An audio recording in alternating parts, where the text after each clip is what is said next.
రామానుజాచార్యుల వారిని ఎలివేట్ చేయడం కోసం ఆదిశంకరాచార్యులను తొక్కేస్తున్నాడు ఆయన. పరమశివుడి త్రిశూలం వచ్చి పొడిచి పెడుతుంది.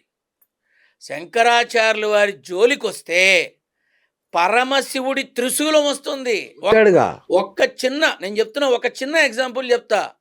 ఆది శంకరాచార్యుల వారి యొక్క ప్రభావం అసలు ఆయన ఏమిటి తెలుసుకోవాలి. ఫస్ట్ ఆయన ఏమిటో తెలుసుకోవాలి. తన శిష్యుడిని చెరువుకి అవతల ఉన్న తనని చూడాలి అని అనుకున్నటువంటి ఓ మహాభక్తురాల్ని తీసుకొచ్చే క్రమంలో, రాలేని క్రమంలో అప్పుడు వెళ్ళి నువ్వు తీసుకురారా నాన్న అన్నప్పుడు నది అని కూడా ఆలోచించకుండా ఆ మహానుభావుడి మీద నమ్మకంతో నడుచుకుంటూ వెళ్ళిపోయాడు నది మీద. ఆయన వేసే ప్రతి అడుగు కింద ఒక పద్మం విరజిమ్మింది అక్కడ. అందుకే ఆయన పద్మనాభుడయ్యాడు. ఈయన నడవమని చెప్పు ఎవరినన్నా. ఎవడైతే పరమశివుణ్ణి ఆక్షేపిస్తూ ఆది శంకరాచార్యుల వారిని ఆక్షేపిస్తూ మాట్లాడుతున్నారో ఆ మనిషిని నడవమని ఎవరినన్నా. నేను నమ్ముతా. నా శిరస్సు సీతమ్మకి నారసింహుడికి తప్ప ఎవడికి వంచని వాడిని నా తలకాయ తీసుకెళ్ళి పెడతా పాదాల దగ్గర, ఎవరి వల్ల కాదు. అలాగే ఆదిశంకరాచార్యుల వారిని ఆక్షేపించి దొంగలు ఆయనని ఇబ్బంది పెట్టి హింస పెట్టే క్రమంలో ఆలోచించి మీద పడుతున్న తరుణంలో పరమశివుడే అలా చూసిన అంతనే నారసింహతత్వం పద్మనాభుడిలోకి వచ్చి చీల్చి చెండాడింది అందరినీ. ఆదిశంకరాచార్యుడు చూసినంత మాత్రానే. అది అది అది ఆదిశంకర వారి గురించి మాట్లాడడం అంటే ఆకాశం మీద ఉమ్మేయటమే, అంతకు మించి ఏమీ లేదు. ఖచ్చితంగా చెప్తున్నా, సంపాదించే సొమ్ములు, వచ్చే సొమ్ములు ఏనాడు పేదలకి అంకితం చేసి ఏమీ వద్దని అనుకుంటారో వాళ్ళు మహానుభావులు.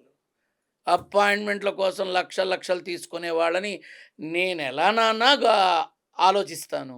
కాబట్టి నేను ఎవరికి నచ్చను, మూర్ఖపుండా కొడుకుని ఖచ్చితంగా చెప్తున్నా. ఉన్నది ఉన్నట్టు మాట్లాడేవాడు యథార్థవాది, లోక విరోధి అంటారు. సో నేను నచ్చచ్చు నచ్చకపోవచ్చు, కానీ నా విధానం కాలి బూడిదయ్యేదాకా నేను ఒక మనిషికి జన్మనిచ్చా. నా తల్లి చెప్పింది, నేను ఒక మనిషికి జన్మనిచ్చా. వాడు మనిషిలా బ్రతకాలి, మనిషిలా జీవించాలి, మనిషిని ప్రేమించాలి, మనిషిలాగా మరణించాలి. నీ పూజా విధానాలు, నీ తత్వం, నీ విధానం అంతా ఆ పూజా స్థానం వరకే. పక్కకొస్తే నువ్వు మనిషివి, అది గుర్తుపెట్టుకొని బతుకు అంది, అంతే. దాని గురించి వదిలేదు.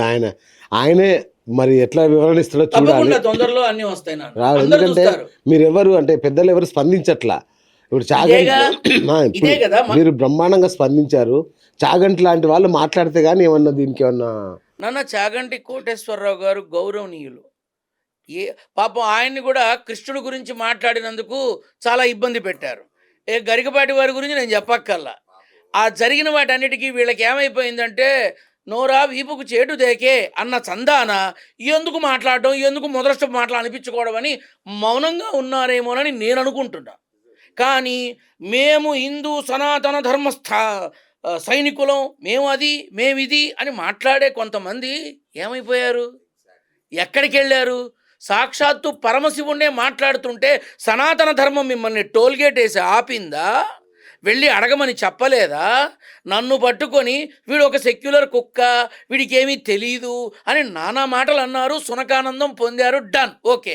మరి ఇప్పుడు సనాతన ధర్మానికే మచ్చ తెచ్చే విధంగా మాట్లాడిన వాళ్ళని మీరేం చేస్తున్నారు? ఒక్కసారి ఆలోచించండి. సనాతన ధర్మం అనేది హైందవానికి ప్రతీక. హిందూ సైనికులైతే, సనాతన ధర్మ సైనికులైతే పరమశివుణ్ణి, మన పరమశివుడిని ఎంతో ఎంతో కించపరిచే విధంగా మాట్లాడి జగద్గురు ఆదిశంకరాచార్యుల వారిని, వారి రూపాన్ని, ఆ విధానాన్ని, ఆ భక్తి తత్పరతని, ఆ మహానుభావుణ్ణి కించపరిచే విధంగా మాట్లాడిన వారికి ఏ రకంగా మీరు సమాధానం ఇస్తారు?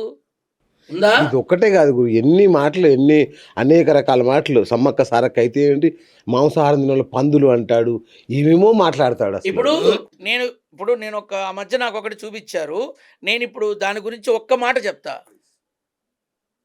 వినాయకుడి మీద బొద్దింక వెళుతుంటే ఆ బొద్దింకనే తరమలేనివాడు నన్నేం కాపాడతాడు, అందుకే నేను వదిలేశాను.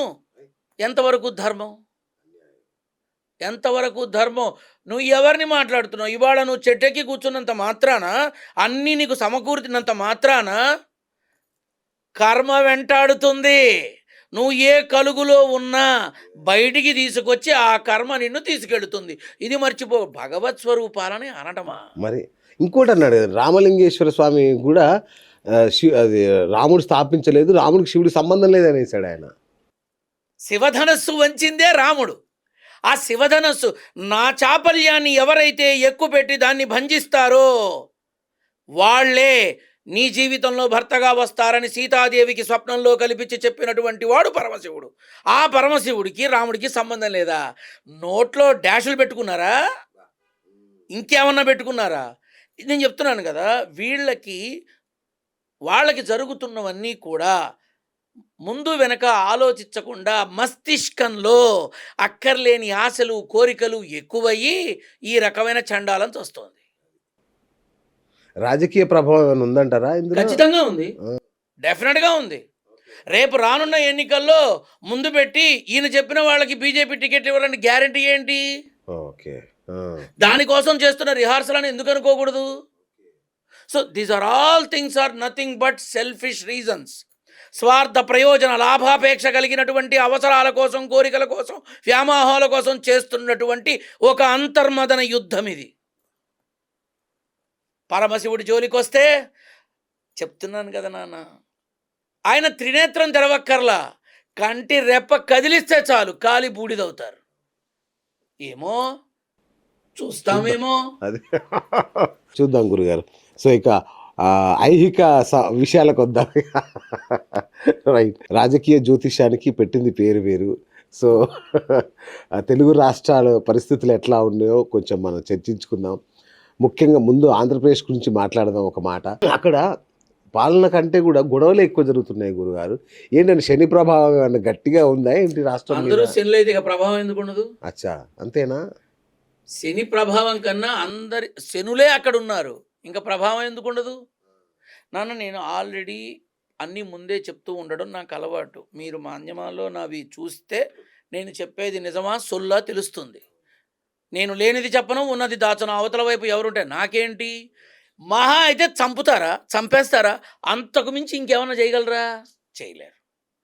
ఒకవేళ తీసుకెళ్ళి జైల్లో పడేశారు అనుకుందాం, అబ్బా నా నాన్న నారసింహుడి నామస్మరణంతో నా జన్మ ధన్యమవుతుంది అనుకుంటా. అంతకు మించి ఏమవుతుంది? విడదుంపదగా హత్యలు చేసి వచ్చిన వాళ్ళే 5 రోజుల్లో బయటకు వచ్చి బ్రహ్మాండంగా లక్కీలో టీ తాగుతుంటే 4 మాటలు మాట్లాడాను, నచ్చకపోతే తీసుకెళ్ళి లోపల పడేస్తారు, అంతేగా. నిజం మాత్రం ఆపను, నిజమే మాట్లాడతా. ఇక్కడ నువ్వు అడిగావు కాబట్టి చెప్తున్నా. ఎన్నికల ముందు ఇచ్చిన హామీలు తీర్చడానికి మా దగ్గర డబ్బులు లేవని సాక్షాత్తు ముఖ్యమంత్రి గారే చెప్పారు. నెంబర్ 1. నెంబర్ 2, లక్షల కోట్ల అప్పు తీసుకొచ్చి అమరావతి నిర్మాణం చేస్తున్నాము అని చెప్పారు.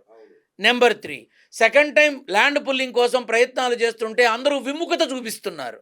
ఇస్తున్నామని చెప్తున్నారు కానీ చాలామంది, నాకు తెలిసిన వాళ్ళే చాలామంది డ్రాప్ అయ్యారు ఇవ్వడానికి. చాలామంది ముందిచ్చిన వాడికి దిక్కు లేదు, ఇప్పుడు మళ్ళీ అడుగుతున్నారా అని అంటున్నారు. అవునా? ఇది పక్కన పెడదాం. ఎన్ని లక్షల మందికి ఉద్యోగాలు వచ్చినాయి? ఇది నేను టీడీపీ కాదు, వైసీపీ కాదు, బీజేపీ కాదు, నా పార్టీ మంగళగిరి, నా నాయకుడు నారసింహుడు. ఇంతకు మించి నాకు తెలియదు. భవిష్యత్తులో వస్తానేమో తెలియదు. వస్తారు తెలియదు నాకు. నేను నిజం మాట్లాడతా. ఇలా నిజం మాట్లాడేవాడిని ఎవరినన్నా రాణిస్తారు. నేను నిక్కచ్చిగా మాట్లాడతా. నన్ను నేను మోసం చేసుకోను, నా మనస్సాక్షిని మోసం చెయ్యను, అవతల వాడికి మోసం చెప్పను. కాబట్టి ఎవరు పిలుస్తారు, ఎవరో పిలవరు. అందుకే ఇంత ధైర్యంగా ఉంటాను. నేను ఎవడికి తలకాయ వంచను.